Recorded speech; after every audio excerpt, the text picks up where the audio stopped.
1 Samuel capítulo 18. A inveja de Saul. Depois dessa conversa de Davi com Saul, surgiu tão grande amizade entre Jonatas e Davi, que Jonatas tornou-se o seu melhor amigo. Daquele dia em diante, Saul manteve Davi consigo e não o deixou voltar à casa de seu pai. E Jonatas fez um acordo de amizade com Davi. Depois se tornara o seu melhor amigo. Jonatas tirou o manto que estava vestindo e o deu a Davi, com sua túnica, e até sua espada, seu arco e o seu cinturão. Tudo o que Saul lhe ordenava fazer, Davi fazia com tanta habilidade que Saul lhe deu um posto elevado no exército. Isso agradou a todo o povo, bem como aos conselheiros de Saul. Quando os soldados voltavam para casa, depois que Davi matou o filisteu, as mulheres saíram de todas as cidades de Israel ao encontro do rei Saul, com cânticos e danças, com tamborins, com músicas alegres e instrumentos de 3 cordas. As mulheres dançavam e cantavam. Saul matou milhares e Davi dezenas de milhares. Saul ficou muito irritado com esse refrão e aborrecido. Disse: atribuíram a Davi dezenas de milhares, mas a mim apenas milhares. O que mais lhe falta senão um reino? Daí em diante, Saul olhava com inveja para Davi.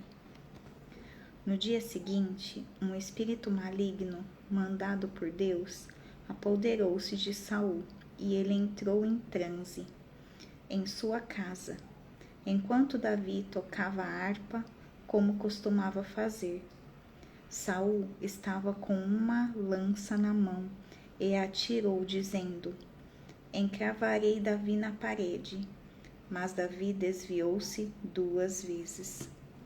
Saul tinha medo de Davi, porque o Senhor o havia abandonado e agora estava com Davi. Então afastou Davi de sua presença e deu-lhe o comando de uma tropa de 1000 soldados, que Davi conduzia em suas campanhas. Ele tinha êxito em tudo o que fazia, pois o Senhor estava com ele. Vendo isso, Saul teve muito medo dele. Todo Israel e todo Judá, porém, gostavam de Davi, pois ele os conduzia em suas batalhas. Saul disse a Davi: aqui está minha filha mais velha, Merabe. Eu a darei em casamento a você. Apenas sirva-me com bravura e lute as batalhas do Senhor. Pois Saul pensou: não o matarei, deixo isso para os filisteus. Mas Davi disse a Saul: quem sou eu e o que é a minha família ou o clã de meu pai em Israel, para que eu me torne genro do rei?